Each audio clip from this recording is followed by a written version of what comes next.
Good afternoon, everybody. Welcome to Real Talk with Brian Poduska. Normally, you would get the graces of Linda Munson, the creator of The Difference, doing the intro, but he's having some difficulties with his camera, driven by some power issues at his house. But so instead, you get this guy doing the intro today. So welcome to the show today. We are powered by The Difference. So I just want to take a minute to talk about what The Difference is all about. The Difference was created about a year and a half ago by Linda Munson and a group of us who really had the drive and the goal to connect small businesses and entrepreneurs in the area and build local community was the underlying theme and goal. And really what we're trying to do now, we've evolved to a situation where we bring on guests who are typically small business owners and entrepreneurs in the area to spotlight their business and also offer their expertise and opinions on some relevant business topics. So with that, we have a theme this month of business development, which is what we're going to be talking about today. We do have some awesome guests. My co-hosts today, Stephen Beaver and Daniel Cook, will be bringing on their guests a little bit later. So we will intro them and go into our topic of business development. They have very relevant experience in their careers, so I look forward to hearing their expertise, their opinions. With that, I will talk a little bit about my business, which is Real Property Management Focus, where we focus on your real estate investments. We are a full-service property management company. Managing assets for our main clients, which are investors. We also cater, so that can be a small investor or a large investor. We help those who, if you accidentally fell into a property that you don't necessarily want to sell right away and want to monetize it, we can help you. If you're an intentional investor who has multiple properties, certainly willing to help you guys as well. We have some unique tools that make us a little bit different. In that we have a tool called Wealth Optimizer, which analyzes holistically an investment opportunity to give you a really good sense of what your returns are going to be on a long-term basis. And that isn't just looking at cash flow, that's looking at every which metric you want to look at when it comes to looking at investment properties. Then we can help you purchase the property. Obviously, we're a full-service brokerage, so we can help you purchase it. It's in our name, management, so obviously we can help you manage that as well. And then on the back end, when you're ready to sell it, we can help you with that. But we are not here to talk about real property management any longer than we already have. So what I want to do right now is bring on our co-hosts, Daniel Cook, DFW Roofing and Restoration, and Mr. TMV, Stephen Beaver. What's up, guys? How you doing today? Happy and successful. Amen, brother. That's what we like to hear. Daniel, how you doing, man? Doing great. Been a wild week. I got sick for a little bit, and now I'm starting to get better, so I'm ready to get back at it. Getting sick and going up on roast is not a good combination, my friend. Yeah, it's a little different equilibrium issue sometimes. Going up is okay. It's when you come down too fast, I'm pretty sure is the real problem. It could be. It's kind of like a decompression. Too fast is the key there. You want to go slow. Well, awesome. Welcome to the show, guys. Thanks again for co-hosting with us this week. Let's do this. Daniel, give a little intro on yourself. Then we'll transition over to Stephen. I want you to introduce yourselves, and then we'll bring on your guests. I want you guys to intro your guests today. So we'll go Daniel first, then Stephen, you bring in your guests, and Daniel do the same, and then we'll dive into our topic. Okay, great. Well, my name is Daniel Cook. I own Cook DFW Roofing and Restoration with my wife, Carrie. We basically are a one-stop kind of contractor for your needs around your home, business, churches, different things like that. We try to help with roofing and window screens, and fences and gutters, painting, just anything you need around your home or business. We've been doing a lot of interior projects lately.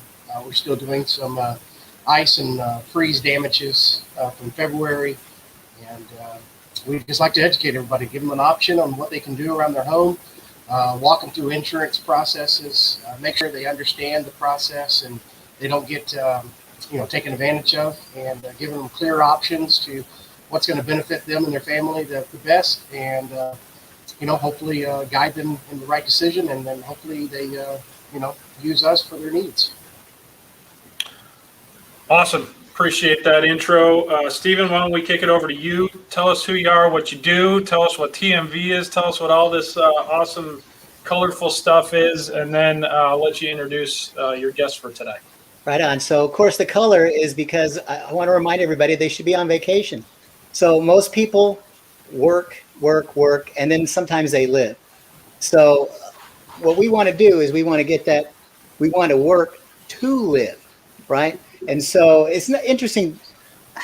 How many McDonald's franchise owners do you think are out there that actually flip burgers for a living? Zero, right? They buy the franchise, they go through the course, they hire the people, they're done, right? But as entrepreneurs and business owners, we work ourselves to the bone, and it's just crazy. So all I do is, I'm a business consultant, but really I'm an efficiency consultant. I just make everything more and more efficient so that you do less and less and less. You actually make more. The less you work on your business, the more money you actually make. And then you can do the things with your friends, your family, write a book, save the whales, whatever. And that's all I do. I've been for 27 years now. And there's 7 stages. I don't care what business you're in, there are 7 stages you have to go through to have a successful business. And I was doing it this week, and I just thought of it right before we come on. Right now, people that do a face-to-face with me, they get the first stage for free because that's the one that sets the tone. You find out who you are, what you want to do, where you want to go, how you want to get there, right? You get the vision all set in stone. So anybody that's listening, you don't have to do a face-to-face with me, but if you send an email to getanswers@stephenbeaver.com, I'll send you that first one. And then we will do a free, it's usually $500, a free one-on-one to go over that stage. I will tell you guys, it's intensive. It's serious stuff. But that's all I do is I just make it so people can actually have a life. So that first step is admitting that you have a problem, right? Isn't that's part of it, right? Or that you just want to be more efficient. Everybody thinks they're efficient, but can you be more efficient? But yeah, admitting the problem, denial probably is the first stage of you have to get past. Yeah, it ain't just a river, right? All right. So cool. Well, appreciate that. Go ahead and why don't you bring on your guest and intro your guest. As good as I think I am, this guy is way better. Bryan Flanagan has been around the block twice, and that's just the ones that we're counting. Zig Ziglar was his mentor. He was with him through thick and thin. You thought Zig was good. Well, he's carrying the message. So, I could sit here and keep praising him all day long, but then I'd be taking up his time. So, Bryan, why don't you tell everybody a little bit about who you are, what happened, and just, go. Stephen, what happened? That's a great question. What happened? Primarily, I work with individuals who don't necessarily want to be sales professionals, but must be professionals who can sell. I'm an accidental salesperson. Most people are. And what happens is that you find yourself in a sales position and you're trying to sell before you're trained to sell. So my purpose is to institute some type of methodology or process, because I'm a big believer that the selling process takes pressure off the selling person. Right on. Love that. Absolutely. Love that. Well, that's awesome. And I do want to dive in a little bit deeper as we go into business development and kind of tease out that difference between sales, business development. We've done that in the past few weeks, and I'd love to get your perspective on that as we go along. Thanks for being on the show today, Bryan. Appreciate that, and look forward to hearing some of your insights. That'll be great. And Bryan, my mom spelled the first name correctly. Yeah, I bet you get it all the time, because I know I do. People always spelling it the other way when they're reaching out to you through written communication. So, yeah, we can arm wrestle about that one. That's fine. All right, Daniel, you're up. Go ahead and bring your guest on, introduce your guest, and let's hear from her. Yeah, we have. I asked Linda Munson to come on with us this week. Linda is a franchise owner with Housewarmers, and they are a franchise company that basically has territories within cities that they find people to take care of. And the project that Housewarmers does is they invite and meet the new house buyers or the residents of certain cities, and they have products and materials and merchandise to show them some vendors that are new around the area that the people may not know or may not know they need.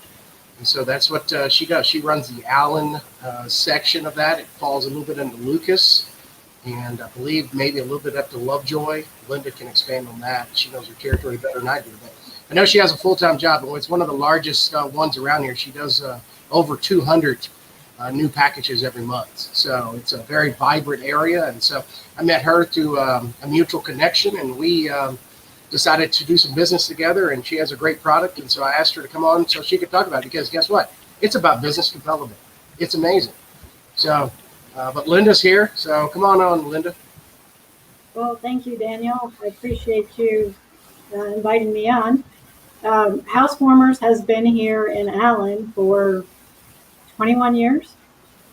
So we've welcomed 200 people a month to the area, knock on their doors.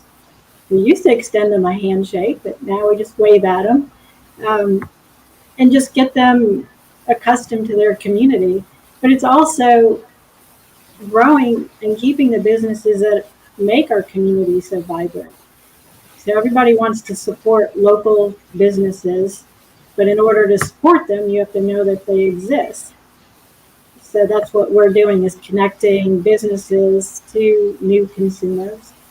We also, our program just continues on. So it reaches people at different stages of their lives. Once they move in, and then they have kids, and then they become empty nesters. We have 10,000 people on our newsletter that we started greeting 11 years ago.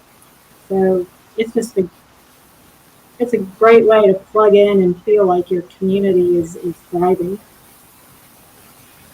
That's awesome. And so I love the fact that your business is all about small business development, right? I mean, it ties in perfectly with the topic this week, both on the community aspect of it, awareness, right? That's part of business development.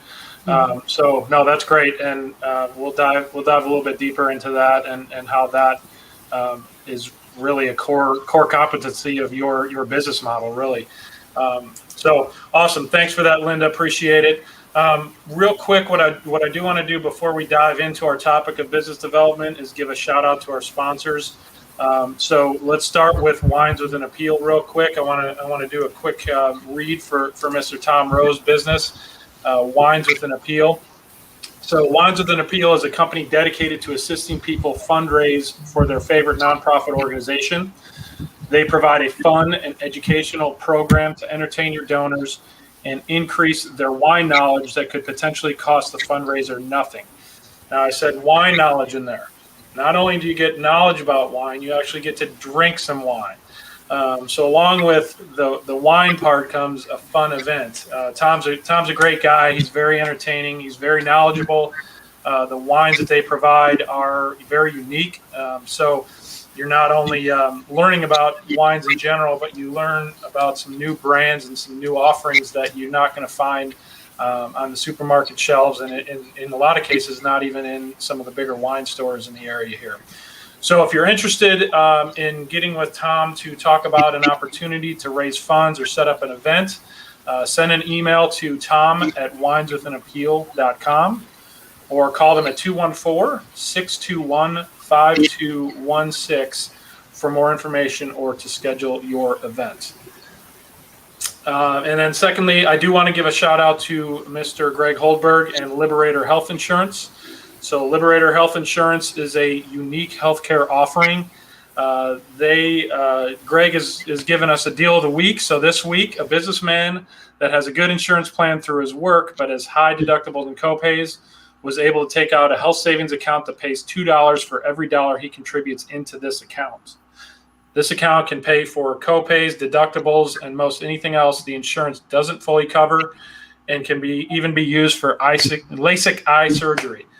I will say Greg's program, the great thing about Greg in general is he takes the time to get to know you and what your needs are. He's got several different plans and works with several different alternatives to the government marketplace plans that certainly fit your needs better than those in most cases. If they don't fit and the government marketplace plan is a better fit for you as an individual, he's not shy to say that. His main goal is to educate you as a health insurance consumer, and guess what? Everybody kind of needs it, right? So for more information or to get a quick quote from Mr. Greg Holberg, reach out to them. Reach out to Greg at 214-886-4688. Or you could reach out to him at his email address, gholberg@liberatorhealthinsurance.com. All right. Awesome. So thanks to those awesome sponsors that we have. They are also, well, at least Greg is, he's a co-host. So you'll see him in another, I think it's 2 weeks or 2 or 3 weeks until he's on the show. And Tom is a friend of the show. He's been on before as a guest. So check them out when you get a chance. In the meantime, we are going to switch gears a little bit and dive into the topic of the month, and that is business development, as we've already talked about from the high level. What I want to do is, we've talked about it throughout this month, and we've had some really interesting perspectives. What I want to do is just level set folks on what you guys view the term business development. What do you view that definition as? Brian, let's start with you because you've kind of done the sales coaching thing for quite a while. So what do you view business development as from a definition standpoint and from a practice standpoint? A couple of elements go into business development. I don't think it's just one specific set. It's identifying those people, those organizations who can benefit from your products and services. Yet that's the identification of it. The hard part is going out and initiating contact with those people. And that's where the failure rate is very high. Once you identify who can use your products and services, what do you say when you get in front of them? What do you say when you text, email, voicemail, drop by? That's the hard part. What do you say when you have to say it? Yeah, I would agree with that. And a couple of things you said there. Business development is a vast mixture of different things, right? And different activities. One of which being sales. One of which is brand awareness.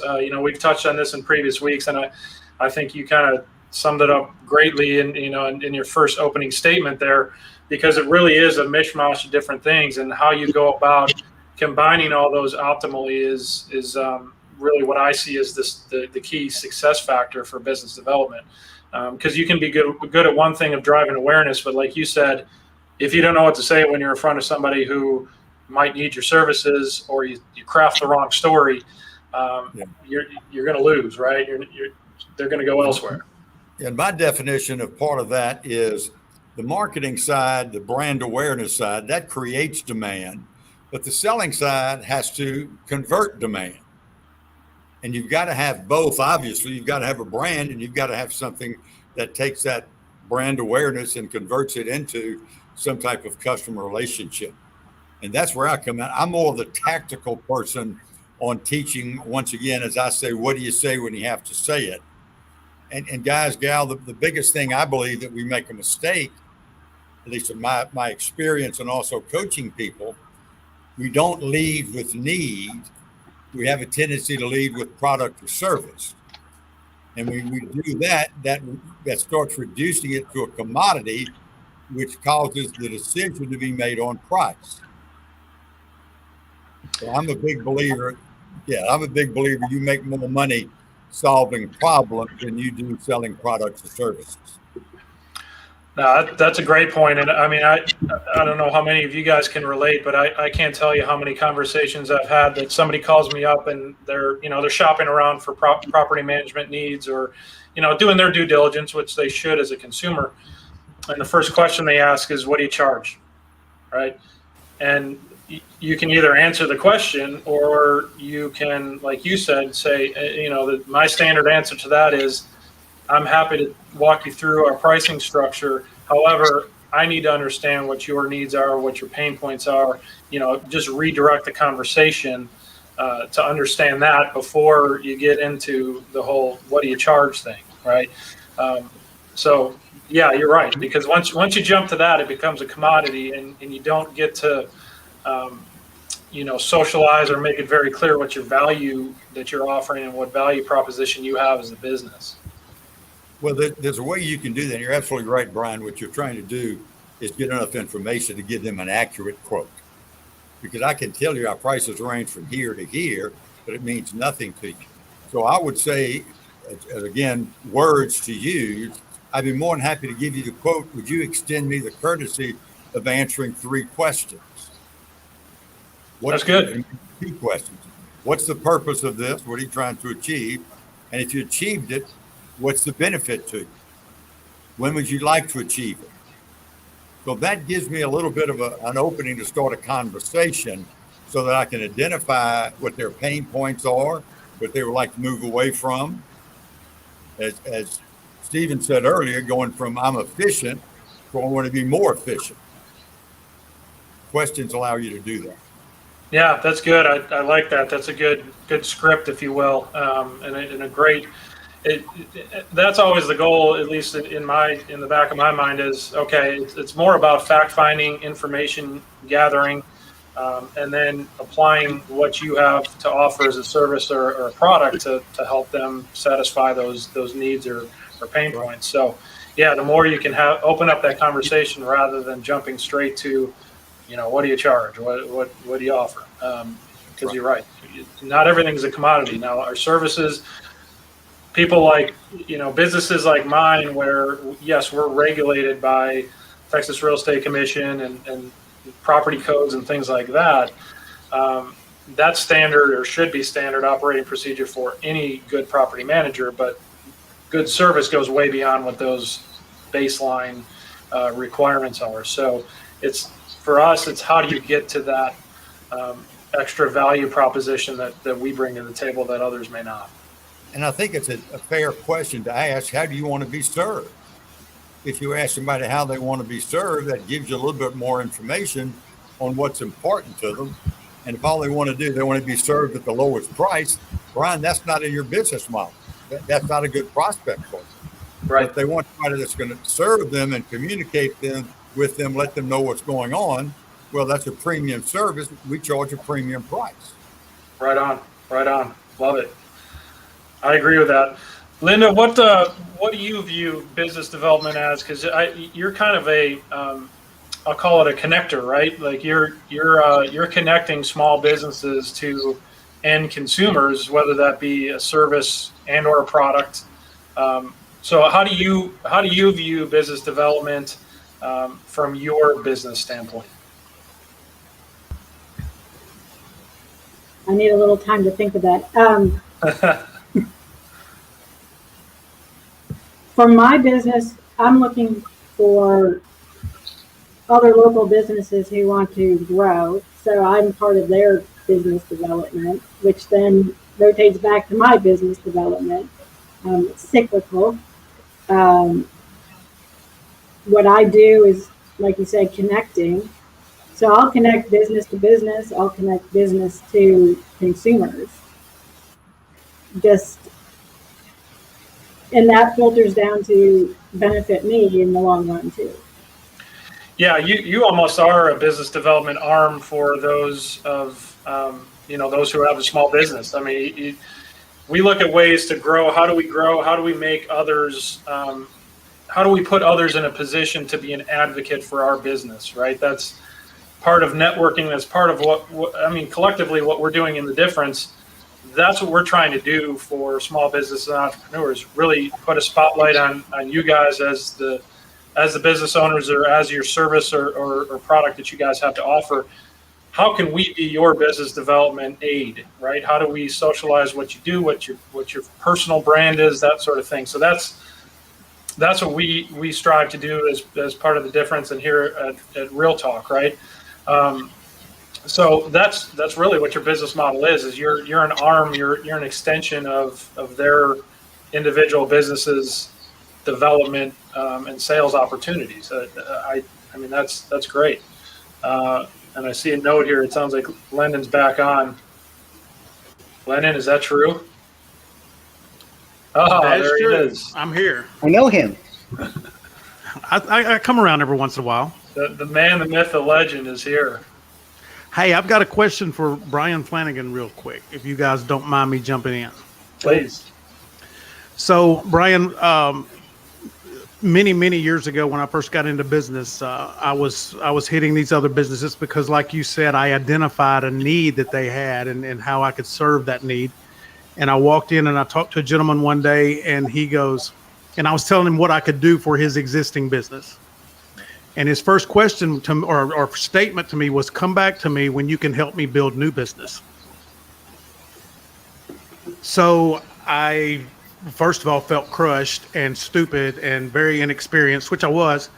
And but I left and I thought about what he said, and it took me a while. It really took me probably about 18 to 24 months to really put together how I could help them grow new business with what I did, not just piggyback off of what they had already produced. What are your thoughts on that? It's easy for me to step back and say, you asked the wrong question, or step back and say, Linda, there was a better question you could have asked. In perpetuating your business, Mr. Business Owner, what's important to you? And they may say, I don't want new business. Because I know insurance people who have been around a long time, and Linda, they're not trying to get new policy holders. They just want to grow and keep what they have. Right. Because with the renewal, with the compensation plan that many insurance companies have, that's a nice living. So sometimes we go in with an assumption that everybody wants to grow their existing business, when this person, in your case, found out that his lifeblood in the future will be new business. So when Right. you think about business development, what's important to you? Well, not developing existing business, but going out and getting new blood. Okay. That would have been a better question to ask, but you don't know that. But what you learned from that was worth the lesson. It was an embarrassing, painful lesson, but it was a good lesson. Welcome to the world of selling. It's very Right. humbling. It's very humble to be a salesperson. It can be the greatest job and the worst job all in the same day, right? Maybe in the same interview. True. Dang right. A little pain goes a long way in the sales game, doesn't it? Certainly, because you're not going to change until you're in pain. And it's the same thing with your customers. They're not going to change until they have some type of pain point, or I call it out of balance. Until and unless they're out of balance, they're going to stay the status quo. Your job is to be that force that gets them out of balance. And you do that by asking pertinent questions.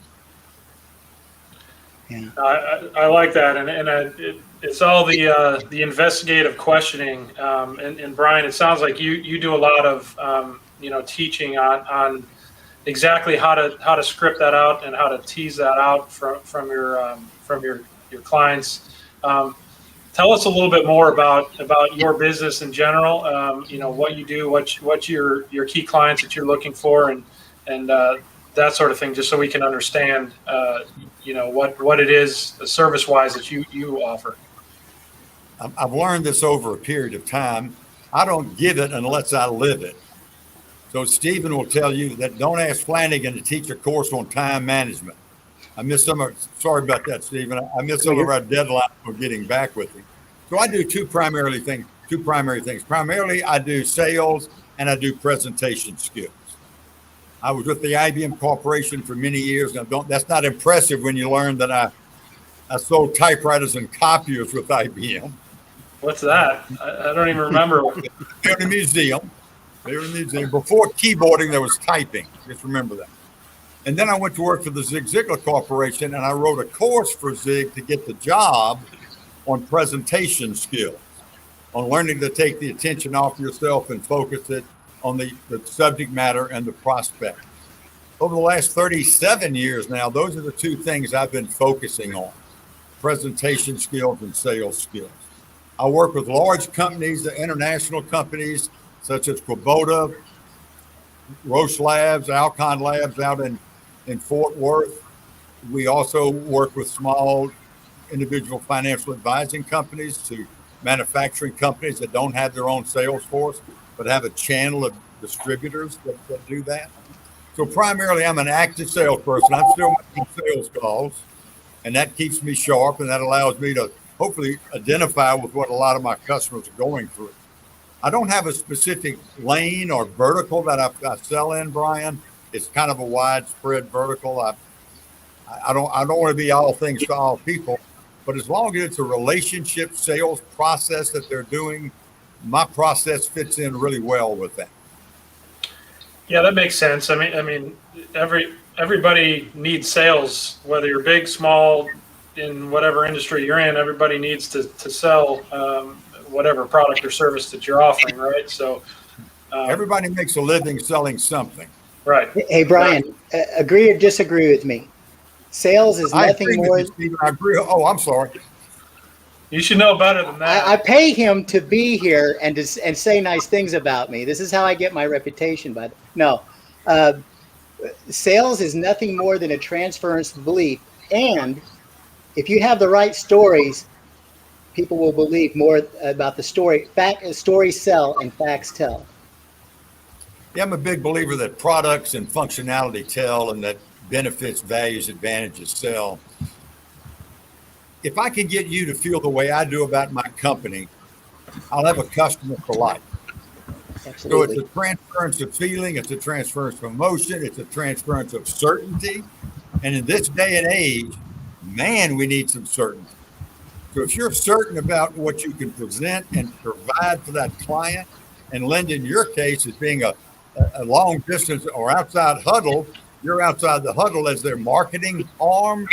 I mean, you're in the field every day with the certainty of your products being able to be exposed and promoted. That's a great selling point for you. So Stephen, I agree with you. That's a first. I was going to say my default answer to Stephen is always disagree. I'm just saying. Yeah, well, you don't wear the right shirts. That's why. That's the problem that you have. You know, we need Clearly, to get you another shirt. boring gray. That's what I'm saying. You don't even have a leg. So I just have white shirts. I need to up my glasses game too. You can do that.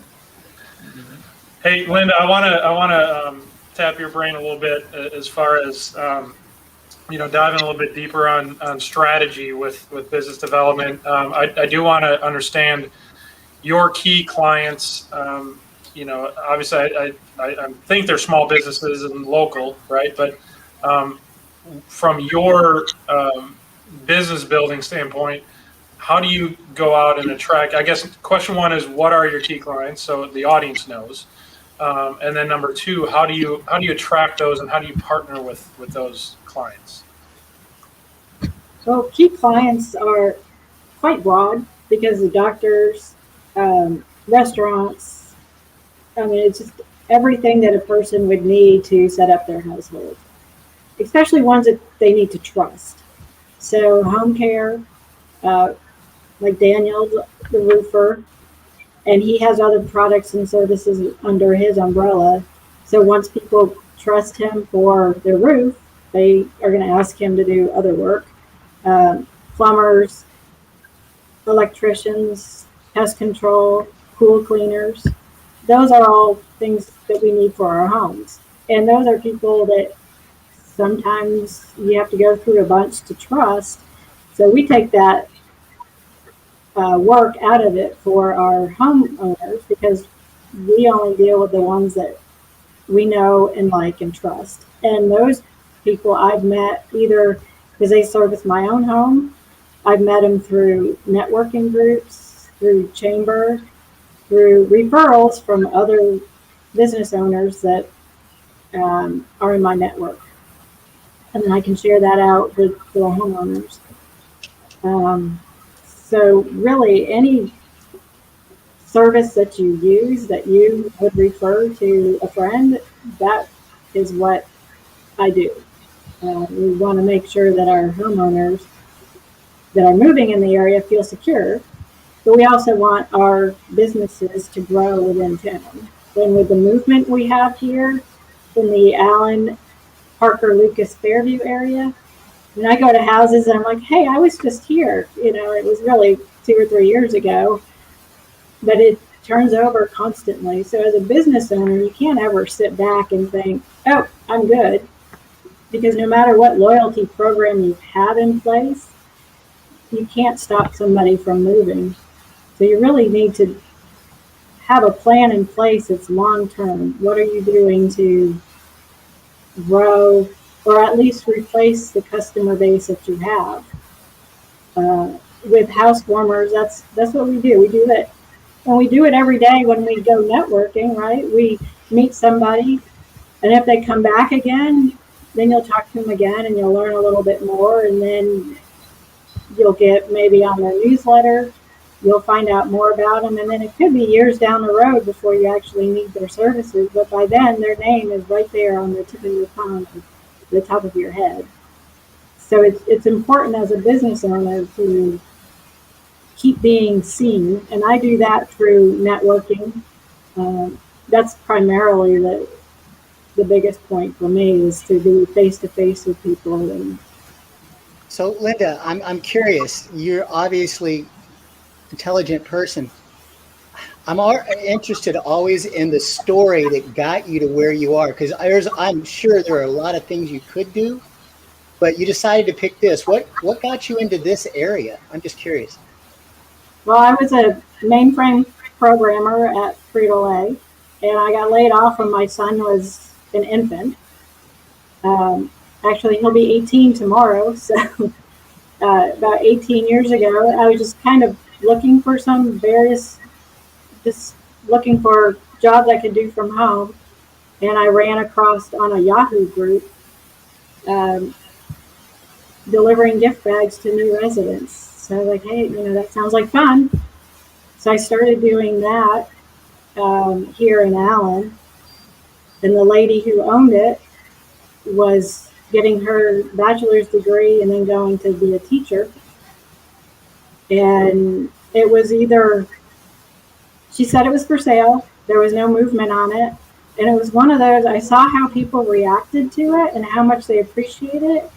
And it was one of those, okay, I either have to buy it or this important piece of Allen is going to be gone.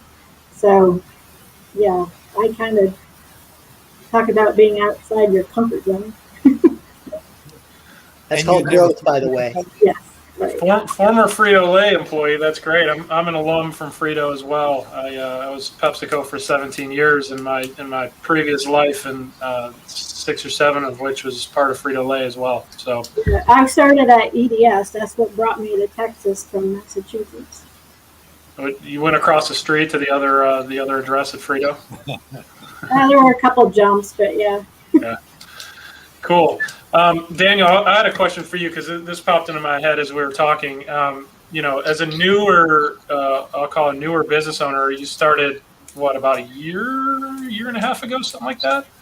And I know you had it in your head for a long time, and you officially launched about that time, a year and a half ago.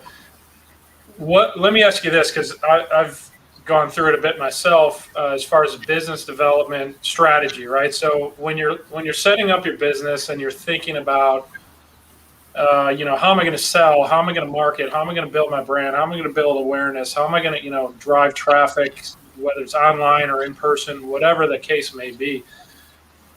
How has your business development strategy changed from when you originally laid it out to now that you've been blown and going for a while? I know you've had a nice pickup in business. We haven't had a huge hailstorm season, so it's one of those where whatever you're doing is working because you're busy as all get out in a pretty short period of time. So what has changed from when you originally, your vision and your strategy from when you launched to now? Completely 100% everything. So whenever you start a company, and again, this is the first time I've ever been on my own. I was a huge corporate employee for 25 plus years. Did what I was told, went to training classes, did everything all corporate employees are supposed to do, and became the smartest employee that they wanted. And then finally, doing it on your own, you do all this planning, brainstorming, you put all this stuff on paper and you say, this is where we got to go this direction and this. And these are all the items we have to do. And marketing needs to be in this format. And then we're going to branch out on here and there. And then you start coming back around and you're like, you know what? That's probably not necessary. That's a lot of money wasted. We're not at that stage in our career yet, at our business level. That doesn't make sense. The ROI is not there to make a $10,000 website. It's not where we need to be at. So then, you start looking and say, okay, well, the main difference in my product and my items that I give to people are who they're getting them from. A roof, there's a lot of trusted roofing companies in DFW. Been around for years, 30, 40-year companies. And then there's a whole bunch that's been around for 10 and 15 years. And then there's, several that have been around for 5 years. And then there's, companies like me, The biggest thing that I think that separates in the marketing and growing your business is word of mouth. Mr. Flanagan referenced it earlier. It's not about the product and the price necessarily. It's sometimes about the need and how you can convince them that you're going to fix their need for them better than the competition is. And you're going to follow through with them how you're getting it done. So that's what we're focusing on now is consistency, communication, educating the customer on what they're getting before they get it and making sure they understand that that's going to take care of their house. It's not just a sales pitch. It's not about the sale of the product. It's more about making sure they understand that it's going to be beneficial for them in their home for the future. I agree. That's great. And you're spot on and, pivoting and changing as you go along. Because similarly, I had I put a lot of thought into what my overall strategy would be from a business development standpoint. I've done some sales in the past in my career, but most of my career was focused on the operational side, some finance, and then I had some sales as well. So I considered, it's a well-rounded background. I've got this, and this in place, and this is how we're going to grow our business. Well, you're right. Like nothing goes as planned. And Brian, I'd be curious, and Stephen too. Obviously TMV and efficiency. When you're starting a business, efficiency, it's hard to know what efficiency is until you get some business under your belt and develop. Know where you have to develop processes and find resources to put against those processes. How have you guys coached folks along as they've started their business or as they're thinking about launching a business and then that first year or two of just churning and trying to figure out what the hell to do? I think you really came across probably the hardest part of business management. And that's why the first thing that you do is you figure out what your why is and where you're going and what you want to do and how you want to live. And you build your work around that. But the problem is, when do you keep going forward and then when do you change because it's not working? Sometimes it's not working because you need to keep doing it. And when you don't, and that's when Brian and I come in because we've gone down those roads. We know where you're going and we can say, hey, you need to slow down, you need to speed up, you turn left, you turn right. Have you thought about this? Have you thought about that? But that is the number one thing is, Einstein said, the definition of insanity is doing the same thing over and over again, expecting the same results. Well, sometimes we're in the same business. Sometimes you've got to do that. You don't start advertising when you're at the bottom of your game. You advertise when you're at the top of your game, right? So that keeps you up there.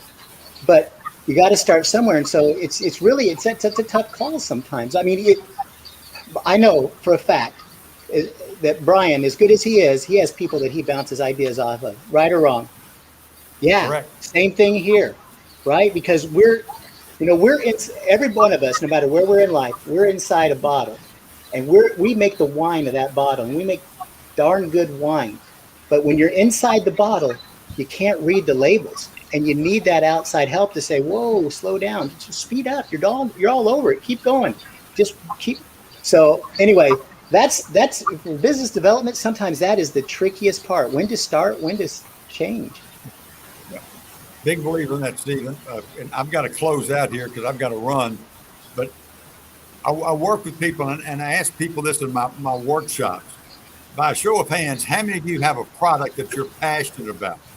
And Linda, you've been doing this for a number of years. Daniel, you've been doing this for a few years. Either way, you're passionate about what you're building. And then I will ask, well, how many of you will raise your hand if I ask, how many people are just as passionate as you are when you explain it? Well, that's not the case. So what I try to work with people on is this statement that I learned the hard way. You must place your talent ahead of your passion. I'm not saying ratchet your passion down, ratchet it down. I am saying that you've got to be skilled enough in being able to communicate. And Stephen, it may be through stories, it may be through questions, but we get overexcited and we oversell, or we talk past the close because we're not talented enough to talk about our passion of 18 years or 2 years, or in my case, 37 years in this business. And it took me a while to understand that I needed talent as well as passion. And not everybody buys my passion for what I do.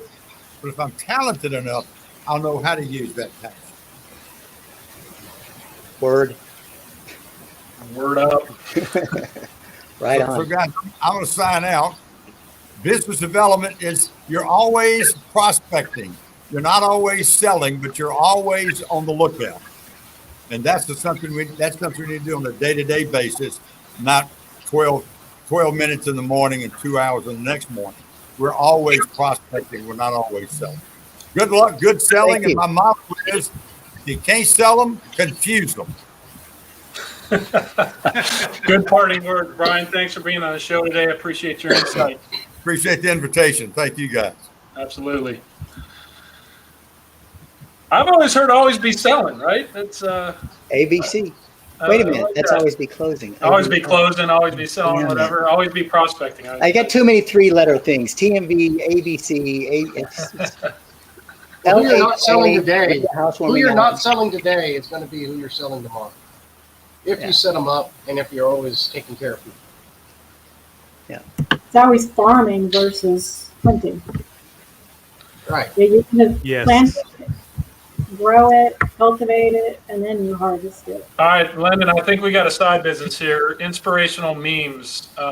This month's topic, business development. Let's get a somebody creative to start firing these things out. I hear you. Memes. So Linda, real quick, how many current clients do you have for your housewarmers? 21. 21. Okay. Mhm. And some of those clients have been with you for how long? One is 21 years from the very beginning. 15 for another. One had been with us 9 years and then sold the business, took a 3-year break and started back up. And they called us before they opened. So that's probably about 13 years total. Yeah, most are long-term. That's for sure. Which is great because when we we really get to know them. So when we find somebody, we go out to the homes, we can convey that, yes, we know this business. Not so much, oh yeah, it's just somebody. We can give the details where they know that I know them. And there's 8 of us that deliver the gift bags, and they all live in the area, so they know these local businesses too. Yeah, that's an interesting business model. And some businesses are so transactional that it happens, within a decision-making period of, or I'm going to a restaurant and I'm going to buy their product, or they're driving somewhere, they're hungry, they stop over here instead of here. Whereas with you've got to cultivate your relationships, kind of vet your clients, if you will, before you bring them into the fold as far as a business development opportunity. So you have a very long sales process. Daniel, you're kind of in between in that you you can be transactional, but your business isn't going to be driven by that. It's going to be driven by the relationships that you develop and cultivate. And same with you, Stephen. I mean, somebody's not just going to sign up for your program just because you have the bright colored shirt and the awesome glasses. I mean, I might, but they kind of have to get to know you a little bit before they're going to sign up with you. Well, right? but that's not true. Some businesses are transactional. I mean, but it's a funny thing. They're transactional in business, but they build it through relationship. Look at Geico. That's a transaction business. But what do they sell on TV, right? You got a little The lizard, man. Come on. What does that have to do with insurance? It gets you emotionally connected, right? But they're, you can say they're transactional. Pepsi, Coke, transactional, but,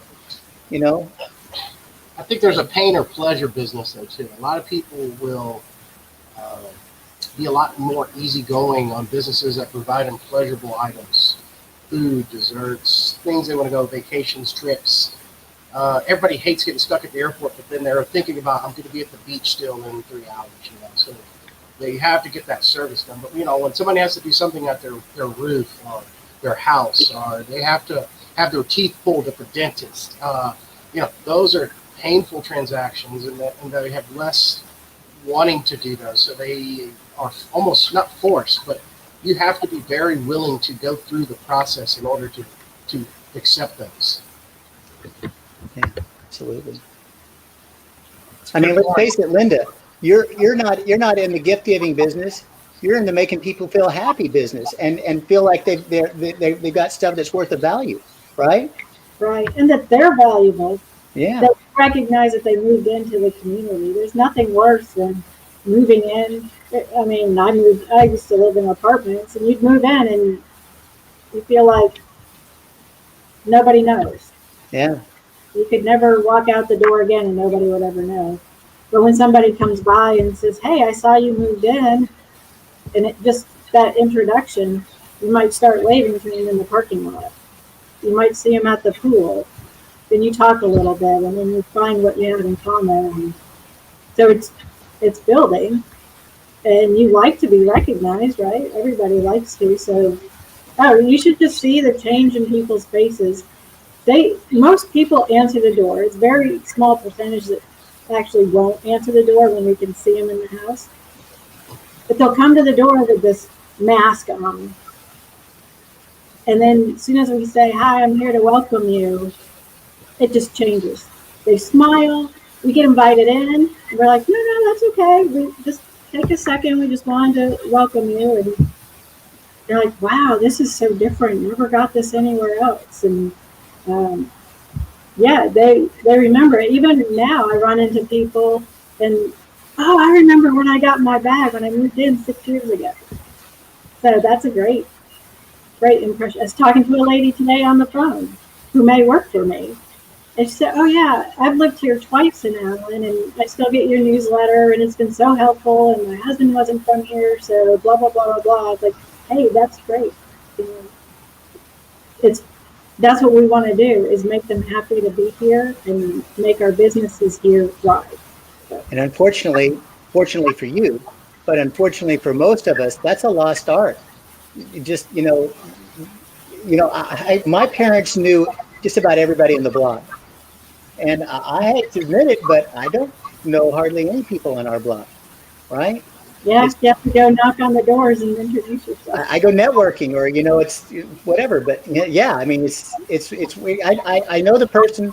I know the person on each side, and that's because their dog barks, and and their kids always are kicking the ball over, and our dog likes it because she thinks it's her toy, and so they bought a lot of extra. But we know, because of that, we know each other.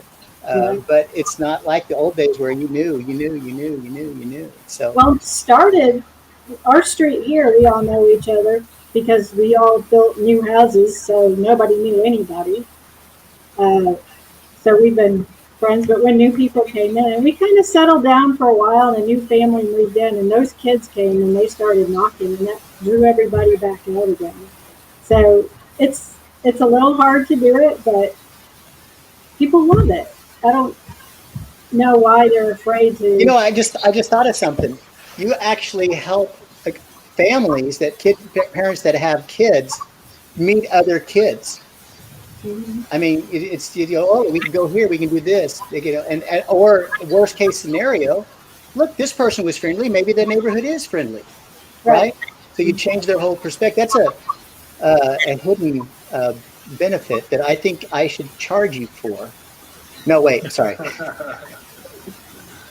Well, I have to run to another call, unfortunately. This was great. I enjoyed this. Thank you for the invite. For sure. Thank you. I actually got some. It was a good trip back in memory lane and telling me I need to get out there and meet more people. So yeah. Thank you. Well, thanks for being on, Linda. Yeah, thanks for being on. And you're going to have to teach Daniel how to get most people to open up their doors when you knock on them, because I'm sure he doesn't have the same experience. But that's a topic for another day. I am helping him. That's what I'm doing. Okay, there we go. Perfect. There we go. All right. It's called the pre-knot, Brian. Right. Yeah. Okay. I'm sure we can figure that out. All right. See you, Linda. Take care. Gentlemen, well, let me take a step back. Awesome guest today. Great job on, finding good, relevant business owners and folks that can talk about business development. I think it was great to have them on. Any parting thoughts on the topic as we kind of close the month out before we close the show down? Do you guys have any other final thoughts on business development and what you're going to be doing going forward? I don't think you're ever really done. You're always trying to figure out what's next. There's so many facets of business development. It's not just about business as far as in dollars and marketing. It's also about where do you see the growth of your company? How are you going to get it there? Is it about employee development? Is it about making a training program that's you can, make everybody similar as far as what you want them to, talk to the customer about? How do you separate yourself from the competition? What type of marketing is working best for your area? So there's always something that's going on, and sometimes it may be a part of a time of the year that you need to focus on something, and sometimes it may be a reason why there's more competition in certain markets. So, I don't know, with this company and with roofing in general and just that segment, there's a whole bunch of different things you have to look at constantly. I think I will end with one of the tricks that I give my clients. That's just to go out and buy 100 index cards and write down everything that you need to do, one per card for the next year. And then every week, the first thing you do, or on the end of the week on Friday, is you go through them and you have that, I don't think I need to do that right now pile. Ooh, I probably need to do that right now. And holy crud, I need to do that right now pile.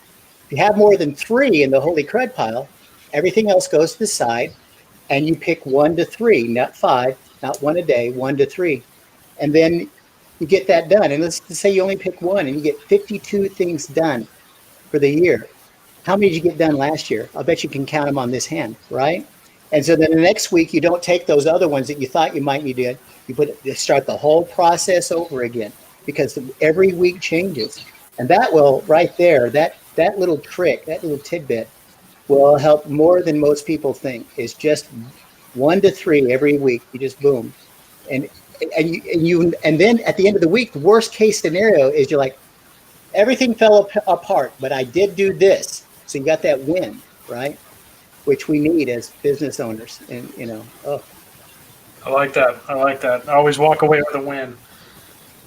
Awesome. Well, gentlemen, thank you for co-hosting this week. As always, a pleasure to see you most of the time.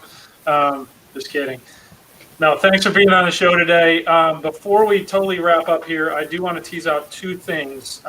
Those are an upcoming event that we've talked about in the past. I don't have details to share just yet, but Linda and I made a little bit of progress on booking a venue.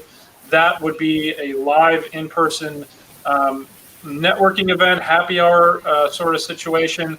Really just come out and meet the folks that have been on the difference and Real Talk in particular over the past year and a half. Everybody's going to be invited. So more details to come on that. But again, time frame, we're looking at mid-August. in the Frisco area. So if you're local, even if you haven't been on the difference, please come on out and meet the folks that have been.